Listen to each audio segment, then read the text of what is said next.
Bienvenue à une nouvelle émission de Pépitor. Comme d'habitude, nous commençons par notre petit disclaimer pour vous rappeler que dans aucun cas nous ne donnons de conseils sur cette chaîne, sur ce média et sur cette émission en particulier. Un petit rappel sur nos produits boutiques que vous trouverez sur pépitortrade.com, le salon MT Trading avec Mika, Tino, Laurent, Xavier, Max, avec ce salon, comme vous le savez, est plein. Et de manière exceptionnelle, nous ouvrons pendant 48 heures 10 nouvelles places en vente, donc à partir de cette émission.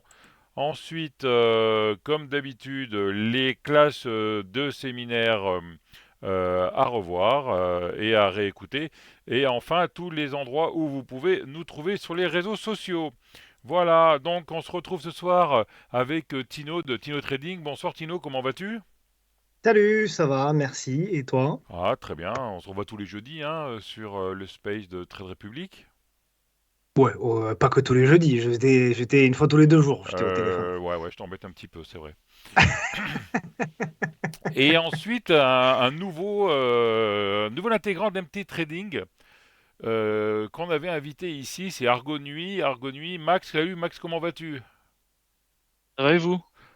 Très très bien. Donc ton interview a été brillante sur Pépito la dernière fois et tu as intégré MTT avec Tino, Mika, Christelle, j'ai oublié Christelle dans la présentation, Estelle, il y a également Oli Laurent, avec Oli. nous, il y a également Sylvain, notre codeur. Ouais, Et également une dernière personne qui nous a rejoint récemment, mais on en parlera plus tard, dans quelques semaines, d'accord, pour une nouvelle catégorie MTT. Voilà, d'accord. C'est en crypto, gros, c'est ça, l'équipe. hein? Voilà. Ah voilà, Ouais, bravo, merci pour le secret, nickel. ouais. Donc Max, lors de notre interview, tu étais spécialiste du bêta. Spécialiste, non, je venais de m'y mettre. Je venais de changer un peu de perspective sur mes investissements parce que je commençais à me rendre compte que le swing m'allait de moins en moins parce que ça me dérangeait de plus en plus de perdre des positions sur des titres comme L'Oréal, comme Air Liquide, comme tous ces trucs-là qui font que de monter à long terme et Mhm. sur lequel, bah, si tu rates ton entrée en swing, des fois tu te fais sortir. Et donc, du coup, j'ai voulu trouver une approche un peu plus long-termiste qui permettait de potentiellement surfer un peu plus sur ces grosses tendances-là. Et donc, j'avais lu un bouquin en 2021 qui s'appelait De la bourse au Bitcoin de Richard Garnier, Mhm. justement, qui expliquait cette approche-là, qui est en fait de se constituer un portefeuille de boîtes qui performent bien depuis une vingtaine d'années, et aussi avec des qui sont un peu moins cycliques que les indices. Mhm. Ce qui fait qu'en théorie, le portefeuille est censé un peu moins faire de rebond et être un peu plus tranquille, quoi. Et donc, je m'étais lancé à ça au mois de mars-avril quand on avait fait l'interview en août, juste après. Mhm.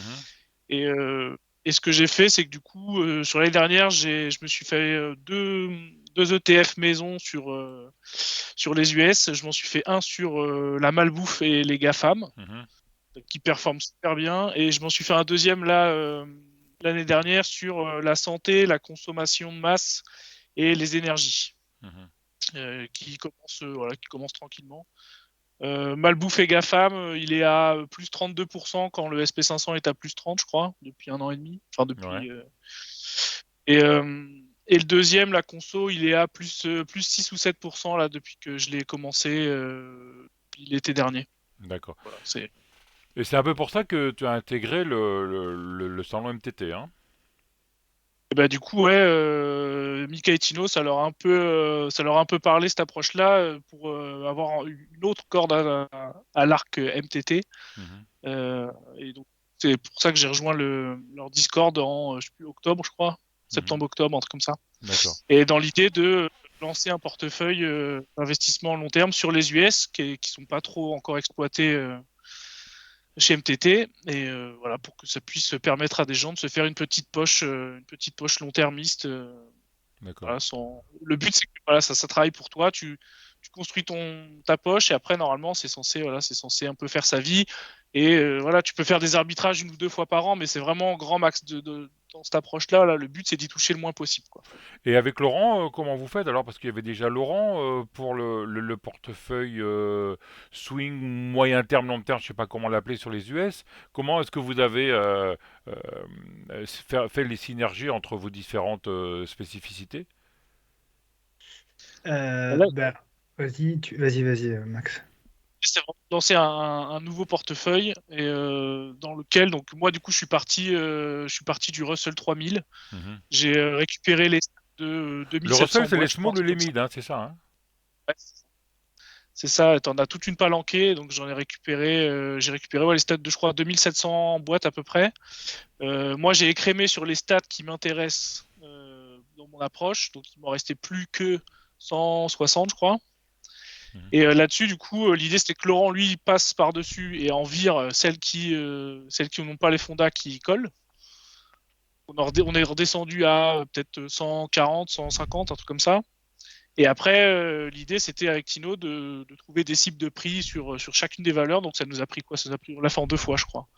Ça nous a pris 2 bonnes heures, je pense, 3 heures.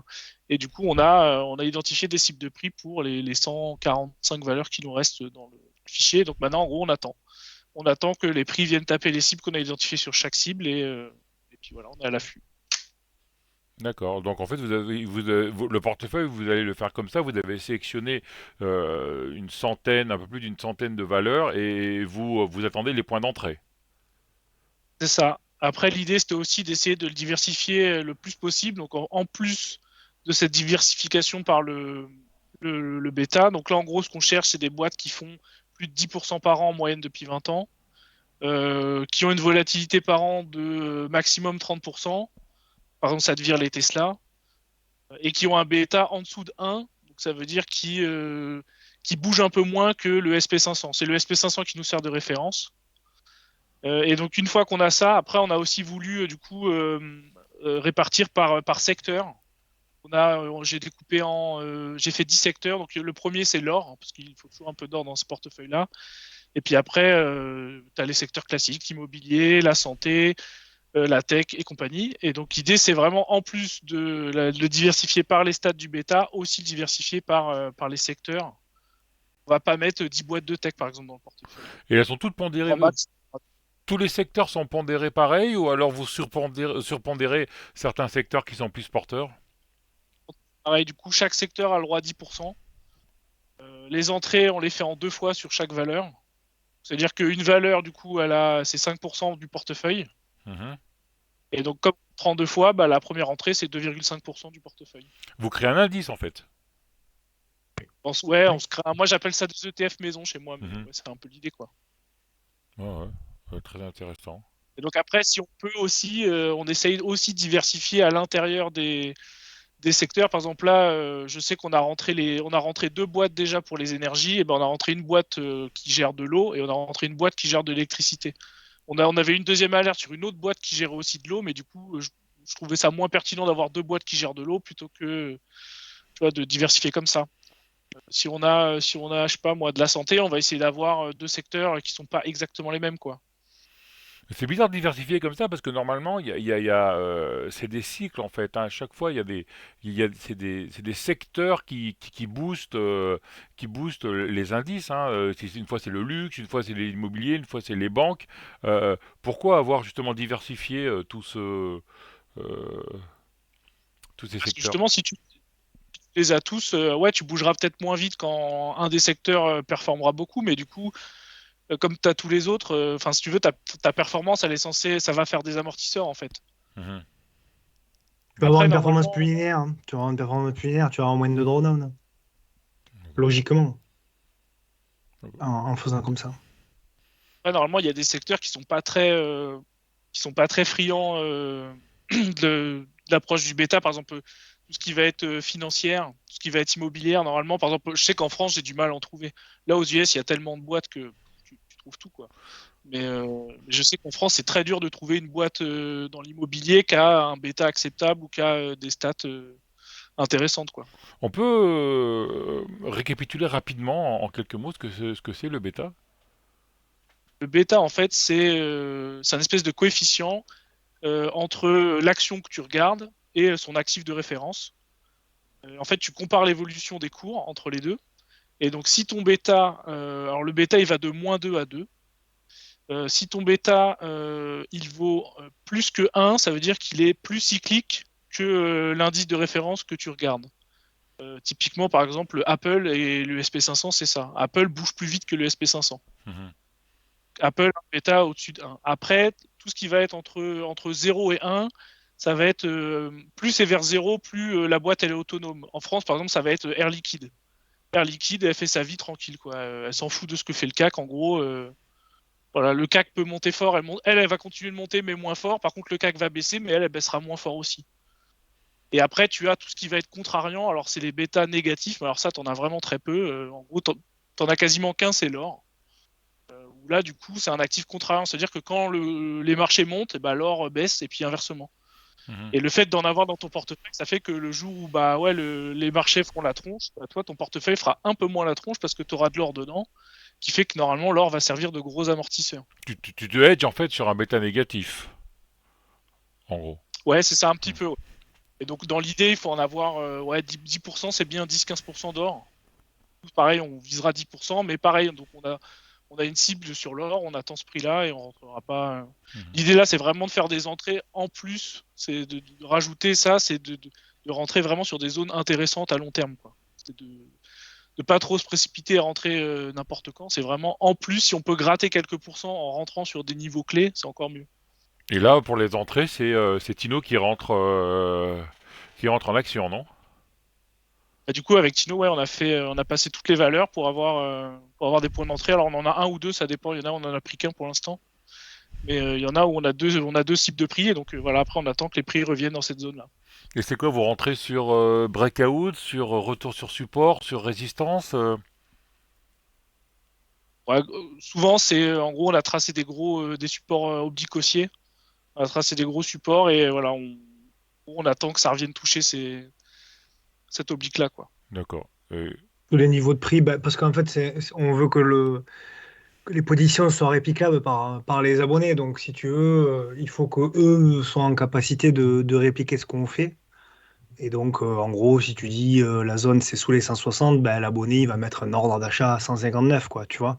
D'accord. Et nous, on achète. Donc, non, non, non, là, c'est de l'investissement. On vise des zones, il y a pas de trading à proprement parler, il n'y a pas de signaux techniques, il y a pas... on pourrait le faire si vraiment on voulait affiner, mais honnêtement, c'est un boulot de dingue. Et puis, quand tu as une vision à 5 8 ans, même si tu grattes 5% de plus à l'entrée, c'est pas ça qui va véritablement faire la diff. Donc non, on vise des entrées sur des niveaux et sur des niveaux clés, et, bon, des niveaux simples, hein. Souvent c'est des gros supports horizontaux ou des grosses obliques de long terme, haussières donc, hein, puisque toutes les valeurs qu'on a elles sont toutes haussières, là pour le coup, c'est toutes des valeurs très haussières sur le long terme qui performent.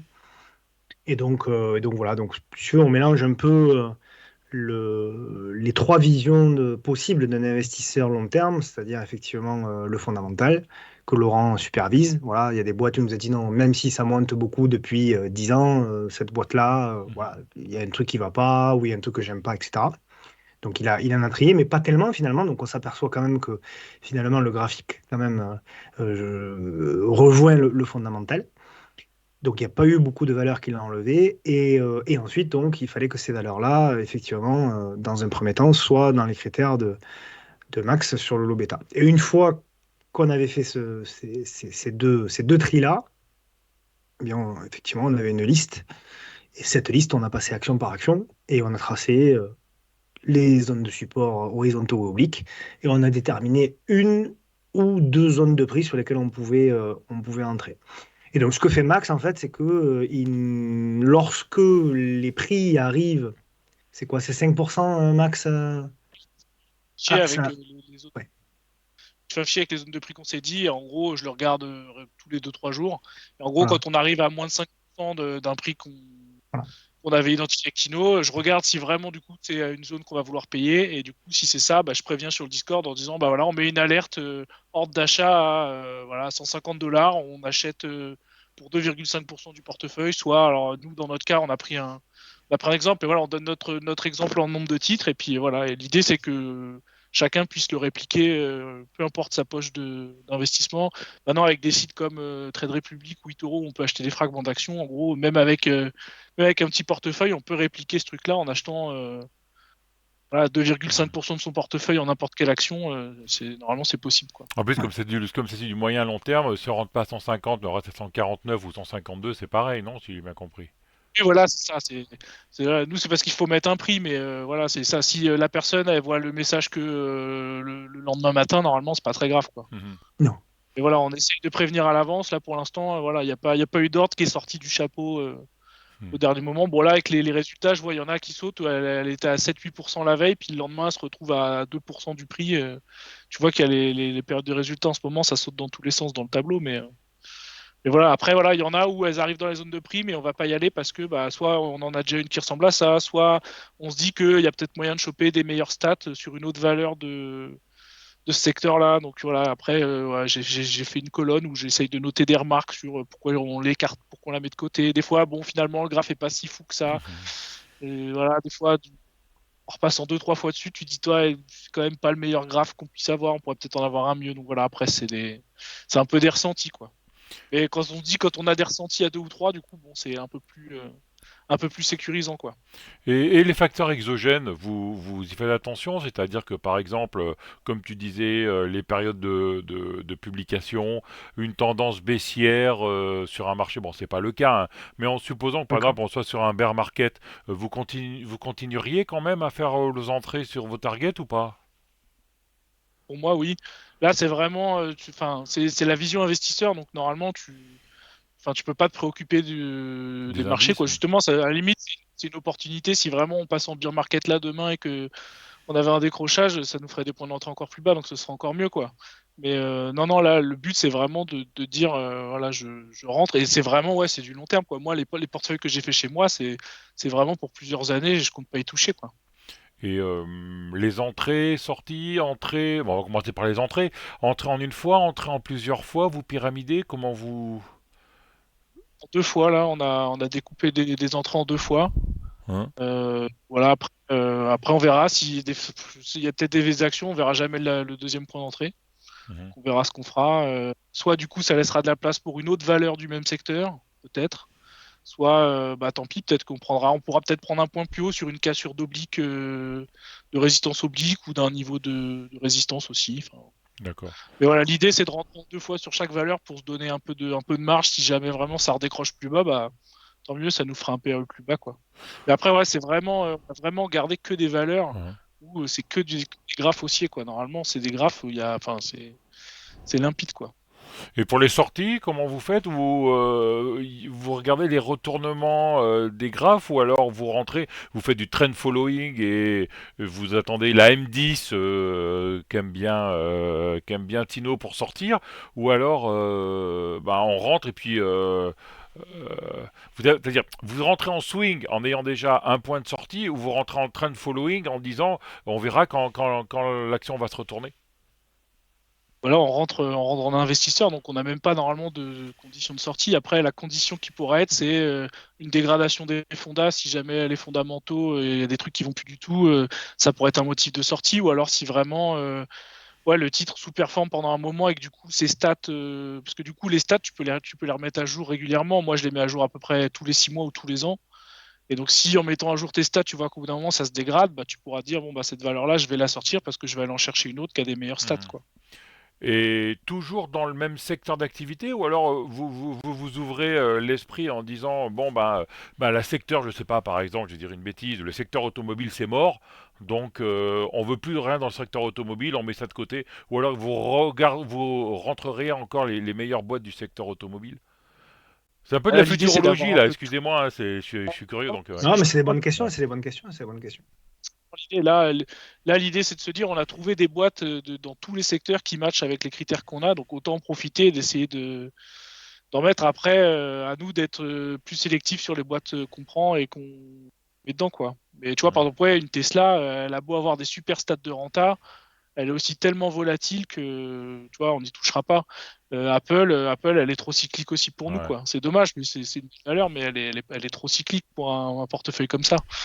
Nous, on cherche de la boîte pépère. Typiquement, si on pouvait se faire un portefeuille que d'air liquide, tu vois, c'est à peu près l'idée, quoi. Une air liquide dans chaque secteur et on serait bien. Ouais, d'accord. Donc un Airbus, comment ça s'appelle la... Ça, tu vois, Électrique, ouais. Après, c'est d'autant plus, tu vois, d'autant plus méritant, Max et Laurent, ils sont d'autant plus méritants parce que je vais te dire, construire un portefeuille long terme US et le commencer le 1er janvier de cette année, Ouais, c'est ça, c'est-à-dire que commencer vraiment au 1er janvier. En plus, multisecteur, c'est chaud quoi, multisecteur. multisecteur sur des ATH, sur tous les c'est clair. indices, il faut quand même avoir du courage, hein. Ouais. Franchement, chapeau bas, quoi. Chapeau bas. Et après, pour les Euh, objectifs, tu parles des objectifs, bah, du moment où tu achètes une valeur pour moi, une belle valeur, je parle de techniquement une belle valeur, une belle tendance haussière de long terme, tu l'achètes sur repli, parce que nous, on cherche des achats à proximité de support, d'obliques, etc. L'objectif numéro un, c'est d'aller chercher le top de l'action.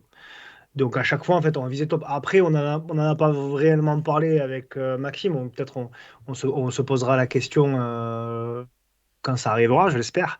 Peut-être que voilà, que certaines actions arriveront sur les tops, peut-être que voilà, on mettra des stops suiveurs, peut-être on se protégera au moins sur une partie, je sais pas trop. Mais toujours est-il que lorsque tu achètes des actions qui font que des nouveaux plus hauts depuis 20 ans, tu achètes sur repli, donc c'est pour viser un nouveau plus haut dans les 5 prochaines années. En plus, t'achètes des leaders, je suppose, quoi. T'achètes toujours un leader, Voilà, hein. oui, souvent, oui, Donc souvent. il y aura du Donc, Coca-Cola, il y aura du American Airways, tout ça, quoi. je sais pas, non, Coca-Cola, je l'ai pas vu passer dans la liste, Max, hein. Je crois pas, hein. Non, elle n'était là, pas je dans la crois liste, hein. je l'ai pas vu non plus. Je sais Elle doit pas avoir, doit pas avoir toutes les caractéristiques, mais enfin, Une grosse question pour toi, Tino. Vous visez quand même pas les dividendes, non? bon quoi? Vous visiez pas les dividendes? Ça a aucune Ouais, importance. ouais, Dans l'analyse, ça n'a strictement aucune importance. ouais. Ça n'a strictement aucune importance. Là, pour le coup, Ouais, dividende, pas en fait, dividende. de l'action, c'est dividende compris. Ouais, Qu'elle en fasse ou qu'elle en fasse pas, en fait, chez nous, ça Mm. importe pas, quoi. ça change rien. Si, voilà, c'est une chose pour nous. Ouais. Et donc, tu vois, là, ouais, typiquement, Coca, elle est pas dans notre sélection parce qu'elle a une volatilité trop forte. Ah ouais. Elle a 33% de volatilité par an. Et donc, du coup, c'est pour ça qu'elle saute. Pourtant, tu vois, elle a une perf de 16% par an. Elle a un bêta de 0,65 par rapport au SP500. Mhm. Voilà, c'est pour ça que là, on l'a pas, nous, dans la liste, on l'a pas. Et Pepsi, non, non, vous avez pas des boissons ou... Non. Aussi, on doit en avoir. Mais Dans après, l'agroalimentaire, par exemple, enfin moi, je travaille dans l'agroalimentaire, donc c'est un peu une curiosité. Pepsi, non, elle y est pas parce qu'elle est pas assez rentable. Elle est à 9,46 de renta par an. Et nous, on a pris que ce qui faisait 10 et plus, pour être un peu Ah sélectif. ouais, d'accord, ouais. Parce que sinon, en fait, sinon, tu prenais la moitié des valeurs presque. Mais ouais. Après, non, après, en bouffe, on a quoi tu vois, je disais tout à l'heure, on parlait des secteurs. Il y a des secteurs qu'on n'est peut-être pas prêt de rentrer, hein. Là, les matériaux de base, par exemple, la première. Alors, on n'en a pas beaucoup, on en a que 6. Et la première valeur, elle est 16% au-dessus de la zone qu'on a identifiée, tu vois. Donc celle-là, on va pas rentrer, peut-être pas de l'année, quoi, dessus. Sauf si elle se pète la tronche à un moment, mais tu vois, Tu, c'est ligne 2. tu peux donner une sur laquelle on est rentré, qu'on a fait un premier achat pour montrer un exemple à Denis, peut-être? Le premier achat qu'on a fait, c'était American American Waterworks. Water, ouais. J'allais te dire ça. Parler. Donc American Waterworks, ça fait 15% par an. Elle a une volatilité de 18,9% par an, un bêta de 0,51. Et donc, tu vois, nous, on avait mis un premier zone de prix d'achat à 130 dollars. Donc, voilà, on est rentré. Bon, là, elle est en dessous des 130 dollars, mais et on a une deuxième zone de prix qui est encore en dessous. On a encore 18% au-dessus, tu vois. D'accord. Donc, on Je a vais te encore de la montrer marge. tu Ok. vois le graphe, Denis, je sais pas si tu le Oui, vois. je le vois, c'est bon, ouais. Vous le voyez? Ouais. Ouais, ouais, ouais. Tu vois ce graphe? C'est voilà. C'est des grades. Je crois qu'on a une deuxième zone par là, je crois, aux alentours des 92 dollars ou un truc comme ça, non? C'est pas... Voilà. Quoi, j'ai pas entendu. Max, écoutez.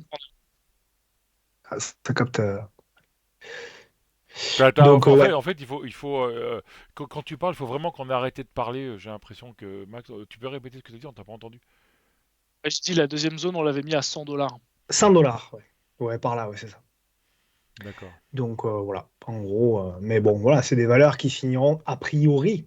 Alors, pas toutes, hein. On va avoir, au final, on va avoir un truc comme 20 valeurs, minimum, 20 valeurs. C'était ça l'idée, c'était 18 valeurs plus de l'or. Et l'or, elle a une double Oui. position, ce qu'il lui faut 10 points. Il y a que l'or, hein, il n'y a pas d'autres commodities. Hein. Vous n'avez pas pensé au WTI, à l'argent. Non, c'est vraiment action plus or, quoi, en couverture. C'est vraiment la seule qui a des stats, enfin qui a surtout le bêta le plus petit possible, quoi. Mhm. Toutes les autres, après, en gros, ça revient à prendre des actions. Mhm. D'accord, intéressant. Et si jamais, par exemple, sur un secteur, les actions que vous avez décidées ne replient jamais, enfin, un secteur qui est en vogue, par exemple, qui n'arrête pas de faire des ATH, on n'arrive pas à avoir une action en repli, vous êtes liquide sur cette partie de portefeuille, ou vous dites, bon, bah allez, on va renforcer d'autres secteurs parce que de toute façon, on n'arrivera jamais à un autre prix. Ou alors, au lieu de prendre ce repli, on dit, bah, on achète un ATH. Bah, c'est quelque chose qu'il faudra qu'on étudie si Ouais. vraiment ça se produit. Par exemple, à la fin de l'année, s'il y a des secteurs où on n'est pas rentré, ouais, il faudra qu'on se pose la question, soit d'achat plus agressif pour quand même rentrer ces secteurs-là, soit de se dire, bah ouais, on les met de côté pour l'instant, quitte à leur refaire de la place le jour où ils seront vraiment dans D'accord. une grosse correction. Ils viendront. Et un target pour cette ETF indice annuel, c'est surperformer le SP500 ou faire comme le SP500 ou... Bah, normalement, l'idée, c'est pas forcément de surperformer les indices avec ces trucs-là. L'idée, c'est d'être moins volatile qu'eux. Donc, c'est d'avoir une amplitude moins forte que l'indice. Après, ouais, je pense si en fait, pour avoir les stats totales de l'indice, il faudrait qu'on ait déjà fait toutes nos entrées, donc c'est pas Mhm, le cas. Mais ouais, je pense que c'est quelque chose. Normalement, tu dois pouvoir viser à peu près 10% par an, qu'une fois que tu as tout rentré et que la machine tourne bien et que t'as pas de mauvaise surprise. Que bon, après, ça peut toujours arriver de rentrer une valeur qui finalement se pète la tronche, hein. Moi, sur ma partie PEA, bah, j'ai pris du Téléperformance, j'ai pris du Sartorius, j'ai pris du Virbac, j'ai pris, tu vois, voilà. mhm. C'était des champions quand je les ai rentrés. Je suis rentré sur des niveaux qui étaient déjà un peu dégradés par rapport aux ATH, mais qui ont dégradé encore plus, quoi. Bon, Mais c'est après, une vision aussi, c'est trop court encore. Tu es rentré il y a un an sur ces valeurs, donc c'est trop là, court. ouais, c'est ça, ça fait 2 ans, donc 2 ans ça quand fait même, deux ouais. ans. Voilà, ça va. Il y en a où ça commence à remonter un petit peu, mais c'est vrai que ouais, t'en as où. Bah, voilà, Mais l'idée, c'est par exemple, tu vois, à côté de ça, bah, j'ai rentré du Hermès à 1000 euros, quoi. Mhm. Et t'as fait 100%, ouais. Voilà, je suis à plus de 100% là, depuis hier dessus. Mm. Donc, ouais, bon, non, l'idée, c'est d'avoir des trucs qui se contrebalancent un peu comme ça. Et De toute façon, on le sait, hein, sur les 18 valeurs, tu vas en avoir peut-être deux, peut-être trois, peut-être quatre qui se remettront jamais, etc. L'idée, c'est que ça va être. C'est pour ça aussi qu'on équipondère, hein, si tu veux, Denis, pour répondre aussi à Mhm. ta première question là, sur les secteurs, etc. Est-ce qu'on privilégie les secteurs forts? Le problème, c'est que tu vas privilégier le secteur fort, mais le secteur fort du moment. Mais le secteur fort dans 3 ans, tu ne le connais pas. Mhm. Là aujourd'hui, d'ailleurs, qui aurait cru qu'en 2000, l'année dernière, par exemple, en 2023, et un peu sur ce début d'année 2004, l'automobile serait un secteur fort. Tu as Stellantis qui a fait des performances de dingue, etc. Alors que tout le monde disait que c'était la fin de l'automobile en Mhm. 2020. Souviens-toi, pendant le Covid, tout le monde disait que c'était la fin de l'automobile. Donc c'est extrêmement difficile. Et souviens-toi que c'était aussi la fin du pétrole et etc. Et puis finalement, le pétrole a explosé. Donc Mhm. pour moi, ce serait une erreur, honnêtement, pour le coup, là, de timer les rotations sectorielles. C'est un truc qui est extrêmement difficile. Et moi, je pense que c'est alors, la meilleure, je sais pas, mais en tout cas, peut-être une des moins mauvaises méthodes qu'on applique là pour un portefeuille long terme. Après, il faut avoir une vision effectivement à 5 ans, quoi. C'est sûr que tu peux pas dire je fais un portefeuille long terme et regarder tous les mois enfin, bon, Max il le fait parce que c'est un passionné, mais je veux dire, tu peux pas le faire, tu vois, quand tu es investisseur long terme, te dire regarder ton portefeuille tous les 4 matins pour savoir ce que tu as fait, quoi. C'est pas, et te dire au bout de 6 mois, j'ai sous-performé, donc j'arrête. Mhm. Tu vois, ça n'a pas de sens. Et là, en ce qui concerne le portefeuille que Max a construit, enfin qu'on construit en tout cas sur MTT, Cette année, pour moi, c'est une année de transition parce que tu es en train de le construire. Là, pour le moment, on est exposé, je sais pas, à 15 ou 15%, un truc comme ça, même pas. On a rentré six lignes, là. Ouais, Ouais, ça voilà. fait. Donc, tu vas forcément, surtout si le S&P 500 fait plus 20, tu vas sous-performer. S'il fait moins 20, tu vas surperformer, de fait. Mhm. Mais c'est plus, je pense, quand tu vas commencer à être exposé à 70-80%, où là, tu pourras véritablement comparer ce qui est comparable. Là, pour le moment, honnêtement, c'est pas comparable. Après, on s'est posé la question, c'est-à-dire qu'on aurait pu très bien tout de suite rentrer toutes les valeurs et dire à nos Ouais, abonnés, bon ben ça... voilà, on rentre toutes les valeurs et puis on verra bien. C'est On très n'a pas dangereux, pris hein, cette parce que option. sur un long terme, tu Voilà, rentres toutes tes voilà, valeurs et tu rentres sur un sommet de marché, là, t'es exactement, mort, quoi. Bah, c'est exactement. voilà, Donc, ouais. Mais voilà, c'est pour ça, là, on suit les stats, mais c'est plus de la montée en charge qu'on suit, quoi. C'est pas forcément, là, c'est vraiment pas la perf. Là, pour l'instant, ça veut rien dire. Là, le bêta du portefeuille, je crois, il est à 0,06. Enfin, voilà, on est à, je sais plus, on est à moins 0,3%, je crois, un truc comme ça. Enfin, voilà, ça veut rien dire Mhm. parce qu'on n'a rien dedans. Mais voilà, oui, après, l'extrême inverse, oui, ça aurait été de dire, bah, on rentre, voilà, on prend telle ligne, on prend toutes ces lignes-là au 1er janvier, et puis on fait des mouvements. Tous les 1er janvier, on fait des réajustements, mais du coup, voilà, ça te squeeze toute la partie analyse technique qui fait que tu peux avoir des points d'entrée encore plus intéressants que de rentrer comme un bourrin, quoi. Deux Mais petites après, c'est vraiment une approche passive, quoi. Ok. Deux petites questions. Quel est le profil d'investisseur visé ou intéressé?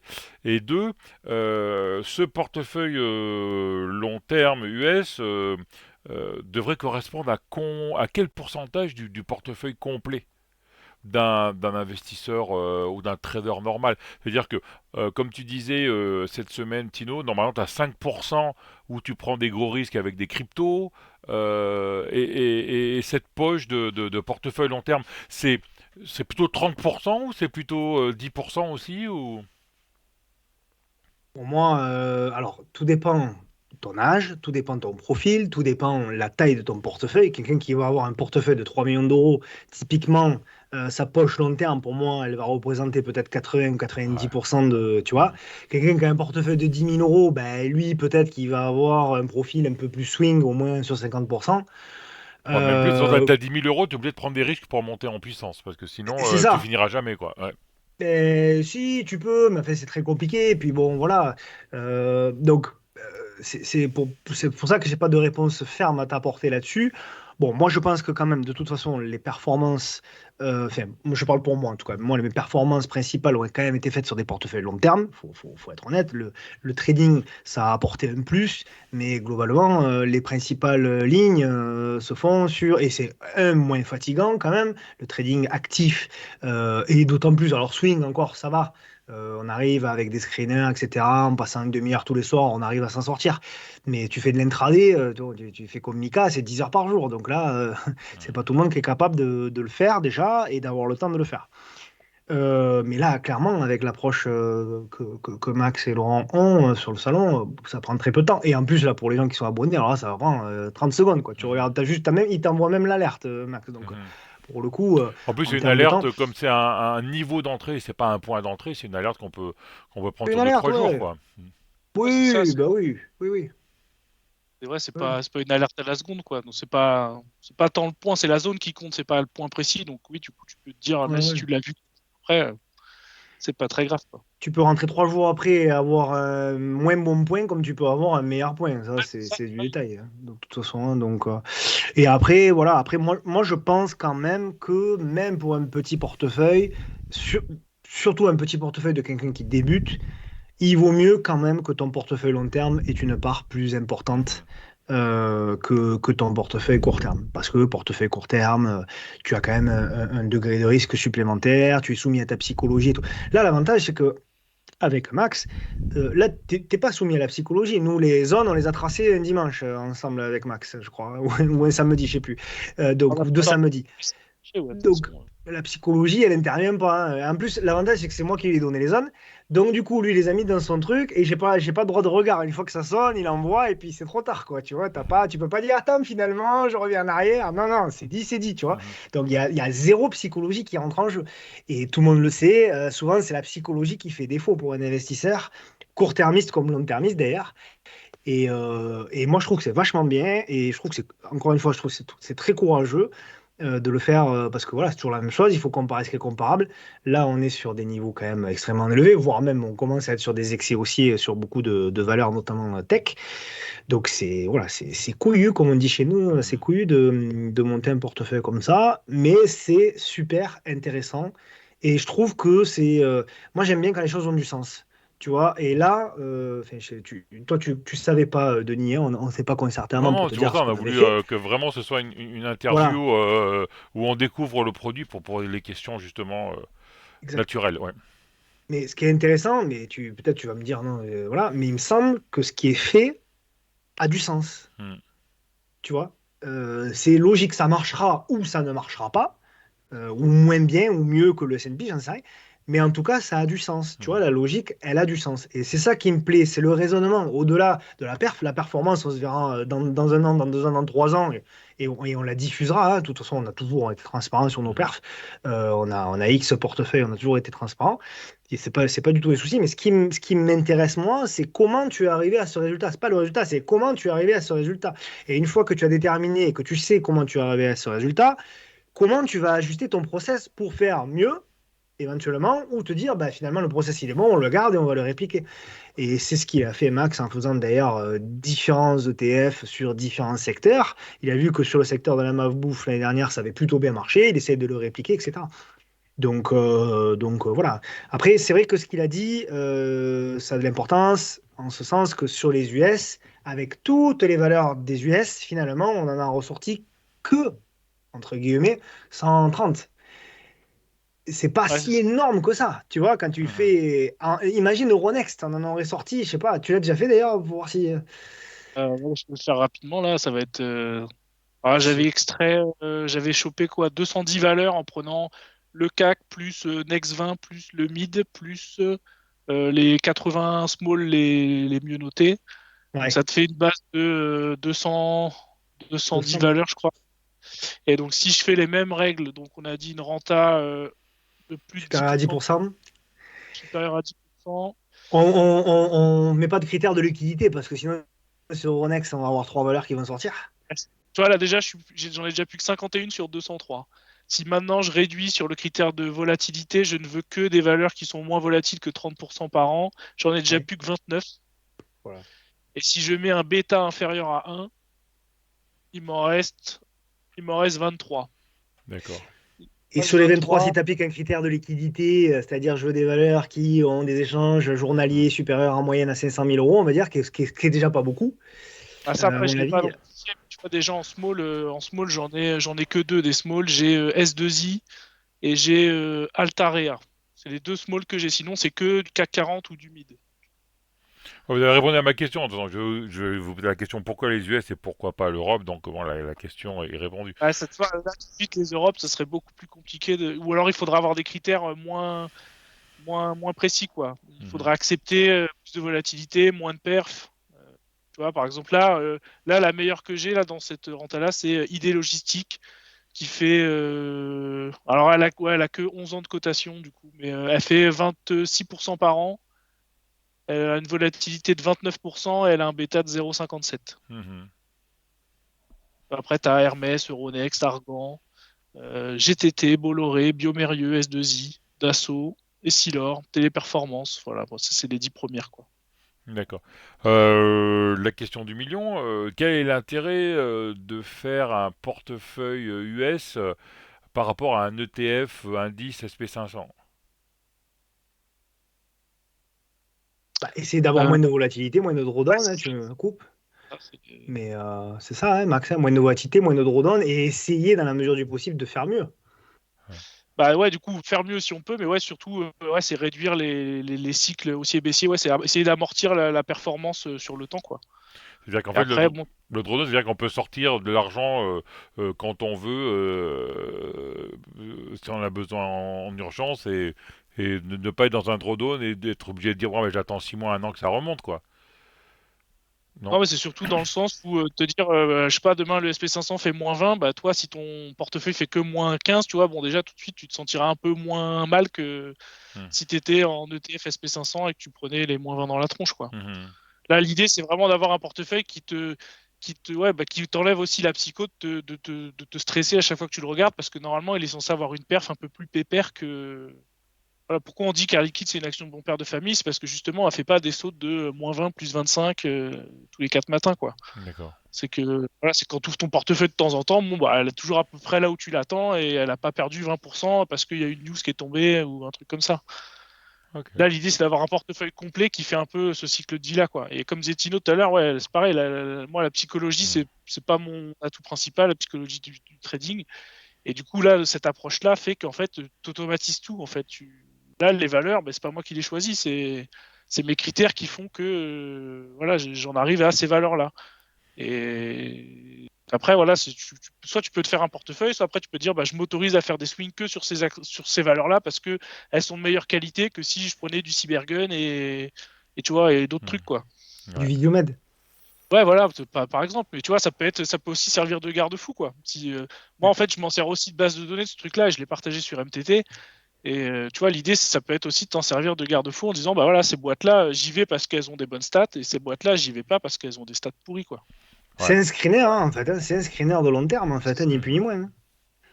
C'est un screener de long terme auquel on rajoute un peu de fonda avec Laurent. Tu le sais, tu le connais, il était venu avec nous, avec Mika, qui est un fou des US et qui est super bon. Et un petit peu de technique avec moi en essayant de donner, alors pas des points bas, mais au moins des points un peu plus d'opportunité, tu vois, des zones un petit peu plus intéressantes. Ouais, c'est tout, ouais. Il n'y a rien de bien compliqué finalement, mais on espère que la simplicité paiera. Voilà. Ok. Bah, très intéressant tout ça. Le salon était complet. Ah, vous voulez conclure? Vous avez encore quelque chose à rajouter ou je crois qu'on a fait le tour d'un peu tout, hein. Dites-moi si on a raté quelque chose. Non, c'est bon pour moi. Non, Bon, c'est pas ben mal. ciao. Ok. D'accord, ouais. Donc le salon était complet et puis finalement, Tino et Mika, vous avez décidé de rouvrir une dizaine de places parce que vous avez vu que avec le nombre de gens, de participants, d'intervenants qu'il y a, on peut prendre une charge de 10 personnes en plus, c'est ça, hein? Mais en fait, bon, je vais parce qu'on m'a posé la question. Il y a beaucoup, je reçois beaucoup de messages et Mhm. pour me demander pourquoi on n'ouvre pas voilà, comme ça. Nous, avec Mika et avec bon, tous les intervenants, les abonnés, on est un salon à taille humaine. C'est-à-dire qu'on a agrandi le Mhm. salon, en ce sens qu'il y a des nouveaux intervenants. Il y a quand même une équipe de 8 personnes maintenant. Il y a une spécialiste avec Christelle Ishimoku. Il y a des gens qui sont des US. Il y a, bon, tu t'as vendu la mèche, quelqu'un qui s'occupe des cryptos maintenant, qui est très très bon, Mhm. qui on viendra, je te le présenterai. Ouais. On a un portefeuille long terme Euronext, on a bon voilà. Et si tu veux, on voulait pas. Donc là, avec le Black Friday, il y a pas mal de nouvelles personnes qui sont arrivées, etc. On voulait voir un petit peu comment on pouvait absorber ça et surtout comment le salon allait vivre avec ça. Parce que ben, pour nous, effectivement, il y a plus de personnes à gérer, à accompagner. Parce que nous, c'est 7 sur 7 le salon. On est sur le Mhm. salon 7 jours sur 7. Le dimanche, le soir, le week-end, on répond à tout le monde sur le forum, etc. Et on voulait voir comment on pouvait absorber ça, nous d'une part, et deuxièmement, on voulait voir comment les gens, les abonnés entre eux, vivaient ça également. Mhm. Parce que tu sais, il y a de nouvelles personnes qui arrivent, bon, il n'y a pas de raison que ça se passe mal, ça se passe toujours bien. Mais quand même, voilà, on veut que ça se passe bien. Donc on accueille les nouveaux, il faut que les nouveaux prennent la place, qu'ils comprennent comment on fonctionne, etc., etc. Ça a été le cas, ça a été excellemment bien le cas. Ceux qui nous ont rejoints au mois de novembre se sont hyper bien intégrés. Et donc là, on a dit, bon, ben voilà, on prend 10 personnes supplémentaires. Je pense qu'on fera ça tout le temps, en fait. Je Mhm. pense que voilà, ça nous permet de gérer, ça nous permet voilà, qu'on n'ait pas d'un coup 50 personnes qui arrivent et qu'on se retrouve voilà, à leur dire on est trop. Non. Donc voilà, on fait attention, Petit à on petit. gère ça. Et Mhm. c'est un gage de qualité pour nous et c'est surtout un gage de qualité pour les gens qui nous rejoignent. Voilà, c'est Ok. important, je pense. Voilà. D'accord. Donc, ben, tout est sous la vidéo, hein, comme d'habitude.